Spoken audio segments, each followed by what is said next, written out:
नमस्कार दोस्तों, मैं हूं डॉक्टर दिलबीर सिंह और आप देख रहे हैं यूट्यूब चैनल क्वेस्ट इंडिया। दोस्तों आज हम बात करेंगे असिस्टेंट प्रोफेसर की वैकेंसी से रिलेटेड। यहाँ पे टोटल जो वैकेंसी दे रखे हैं ये हैं 128 वैकेंसी और यहाँ पे आप सब्जेक्ट वाइज देखोगे तो अलग अलग सब्जेक्ट की यहाँ पे दे रखी हैं, जैसे आर्ट की, कॉमर्स की और इसी के साथ में साइंस की एक कंबाइंड वैकेंसी यहाँ पे हैं। और सबसे ज़्यादा यदि बात करें तो कॉमर्स सब्जेक्ट की हैं 21 वैकेंसी यहाँ पे दे रखी हैं। इसी प्रकार से economics, history, Urdu, English, mathematics, home science, zoology और ज्योग्राफी इस प्रकार से वैकेंसी यहाँ पे दे रखी हैं। साइंस के सब्जेक्ट की बात करें तो फिजिक्स, साइकोलॉजी, केमिस्ट्री इत्यादि, बॉटनी यहाँ पे दे रखी हैं। और हिंदी की वैकेंसी हैं, सोशोलॉजी की, संस्कृत की और एजुकेशन की वैकेंसी यहाँ पे हैं। यदि कॉमर्स के बाद में हम ज़्यादा वैकेंसी की बात करें तो 15 वैकेंसी यहाँ पे सोशोलॉजी की हैं जो कि काफ़ी ज़्यादा हैं, और संस्कृत की भी 8 वैकेंसी हैं। और इंग्लिश की वैकेंसी आप देखोगे तो यहाँ पे 10 वैकेंसी दे रखी हैं। दोस्तों आप इस बात को भी ध्यान में रखें कि एक कॉलेज कैडर की हैं, असिस्टेंट प्रोफेसर की वैकेंसी हैं और 128 वैकेंसी हैं। देखिए एक साथ आप उम्मीद यदि करें 4000 5000 की वैकेंसी इतनी नहीं आती हैं, परंतु 128 वैकेंसी ठीक हैं। इसके अंदर हम सारी चीज़ें जान लेते हैं कि इसकी एसेंशियल क्वालिफिकेशन क्या है, क्या आपको चाहिएगा, किस प्रकार से आपको फॉर्म अप्लाई करना है, इसकी जो कंडीशन है वो सारी चीज़ें हम जान लेते हैं। इसको पूरा देखने के लिए आप बने रहिए मेरे साथ।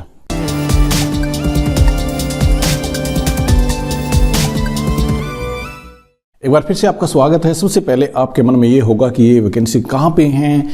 ये वैकेंसी है उत्तर प्रदेश के अंदर। देखिए अब हम लेट जरूर हैं इसके बारे में जानने के लिए, क्योंकि 24/11/2020 को ये वैकेंसी आई थी, 24 नवंबर 2020 को, और इसकी लास्ट डेट जो है वो है 24/12/2020।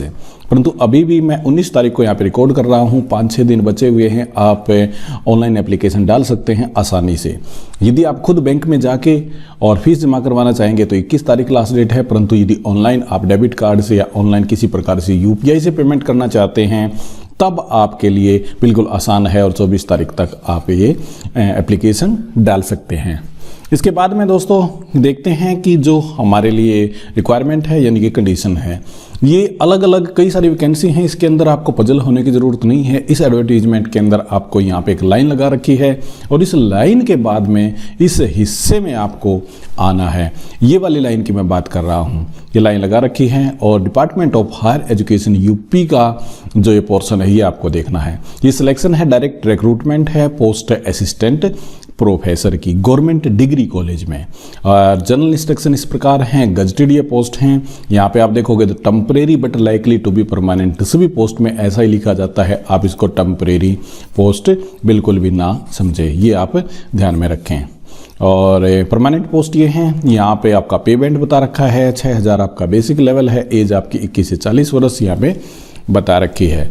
थोड़ा सा नीचे चलते हैं और इसकी कंडीशन को जान लेते हैं। यहाँ पे जैसा आपको दिख रहा होगा कि 128 वैकेंसी जिनकी हम बात कर चुके हैं। दोस्तों आपको ये समझना होगा कि यहाँ पे गुड एकेडमिक रिकॉर्ड की डिमांड है, और गुड एकेडमिक रिकॉर्ड के बारे में यदि आपको नहीं पता तो मैंने एक वीडियो बनाया था और जो गुड एकेडमिक रिकॉर्ड से रिलेटेड है, आप उसको प्लेलिस्ट में जाके चेक कर सकते हैं। मैं इसका डिस्क्रिप्शन में इसका लिंक भी दे दूंगा, आप उस लिंक को देख सकते हैं और उसके बाद में गुड एकेडमिक रिकॉर्ड क्या होता है आप उसको जान सकते हैं। यहाँ पे आप देखिए गुड एकेडमिक रिकॉर्ड में minimum 2nd division marks relevant इन बैचलर डिग्री और 55% मार्क्स आपको मास्टर डिग्री के अंदर यहाँ पे रिक्वायरमेंट पूछी गई है। और यहाँ पे जो कुछ कंसेशन की बात है, रिलैक्सेशन की बात है, आप उसको भी देख सकते हैं। उसके बाद में आपको क्या चाहिएगा, नेशनल एलिजिबिलिटी टेस्ट हो, PhD यदि हो तो आपकी 2009 और 16 के नॉर्म्स के अनुसार हो, ये सब बता रखी हैं। और वो नॉर्म्स कौन सा हो ये भी यहाँ पे डिफाइन कर रखा है, तो उसकी आपको कोई दिक्कत यहाँ पे नहीं आएगी। उसके बाद में है कि above selection through the direct recruitment shall be made commission on the basis of interview, यानी कि आपका इंटरव्यू के बेस पे सिलेक्शन होगा, परंतु commission will hold the screening test to shortlist the candidate for interview. यदि कैंडिडेट ज़्यादा हो जाते हैं तो स्क्रीनिंग टेस्ट लिया जा सकता है शॉर्ट लिस्ट करने के लिए, तो ये भी इम्पोर्टेंट है।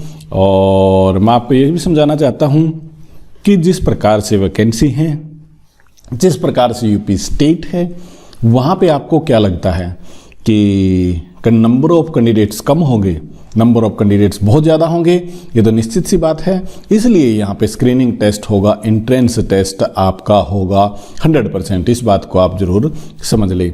बाकी ये जो हैं और अदर वैकेंसी भी निकली हुई हैं, जिस प्रकार से चिकित्सा विभाग के अंदर हैं वगैरह वगैरह, यानी कि आप मेडिकल डिपार्टमेंट के अंदर इसको कह सकते हैं। कुछ और चीज़ें हैं जो इंपॉर्टेंट हैं, यहाँ पे हमें समझना होगा कि date of calculation of age कब होगी। 1 जुलाई 2020 को आपकी एज कैलकुलेशन होगी।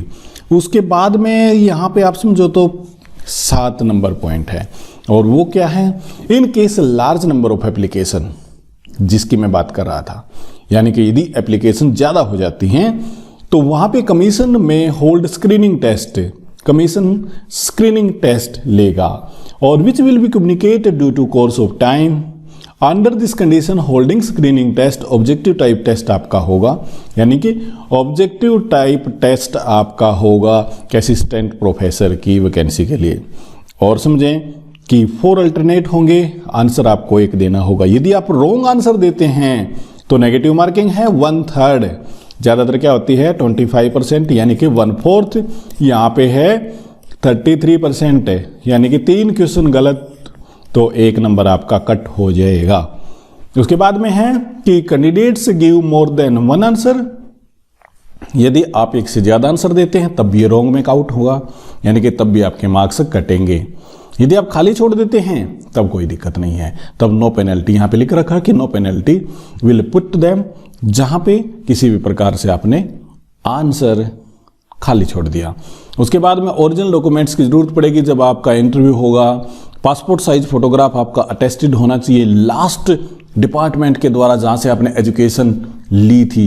तो यहाँ पे ये बात भी इन्होंने कही है कि passport size photograph attested by head of department, head of institution where he she received last education और बाय गजेटेड ऑफिसर, ये बात यहाँ पे बताई गई है। नो ऑब्जेक्शन सर्टिफिकेट होगा, ये होता ही है कि जो गवर्नमेंट सर्विस के दौरान हैं उन्हें नो ऑब्जेक्शन सर्टिफिकेट वहाँ पे देना होगा।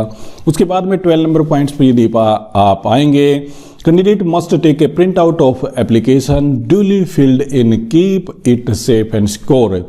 जब आप सबमिट बटन दबाएंगे तो वहाँ पे आप ऑनलाइन एप्लीकेशन फिल करने के बाद में अपने प्रिंट आउट को ले लें और बड़े ध्यान से रख लें।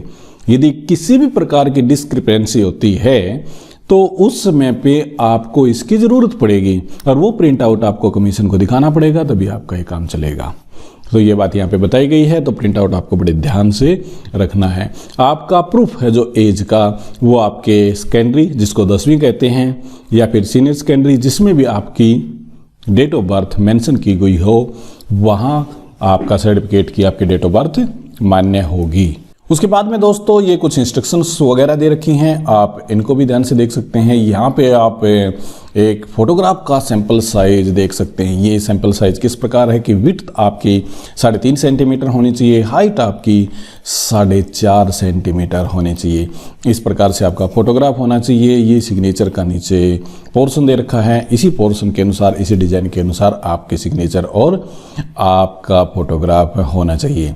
दोस्तों फिर भी यदि इससे रिलेटेड, यानी कि मैं बात कर रहा हूँ यूपी के अंदर जो असिस्टेंट प्रोफेसर की वैकेंसी निकली है, इससे रिलेटेड आपका कोई और क्वेश्चन बनता है तो आप कमेंट सेक्शन के अंदर पूछ सकते हैं, उसका जवाब देने की भरपूर कोशिश करूँगा मैं। हाँ, यहाँ पे बीच में हो सकता है कि कई बार आपका जवाब नहीं दिया गया हो, और वो इसलिए हो गया कि तबीयत ज़्यादा ख़राब थी। अभी भी बीच में 2-3 दिन, मतलब करीब 1 वीक हो गया, इसलिए मैं अनटच था, टच नहीं हो पाया कि दोबारा से फिर मुझे ठंड लग गई, दिक्कत हो गई। तो दोस्तों आगे कोशिश की जाएगी कि आपके जवाब भी 100% दिए जाएं। दोस्तों ये था आज का कंटेंट, उम्मीद करता हूँ ये आपको पसंद आया होगा। हमारे वीडियो को शेयर कीजिएगा, लाइक कीजिएगा, इसी के साथ में हमारे चैनल को सब्सक्राइब जरूर कीजिएगा। बहुत बहुत आपका धन्यवाद।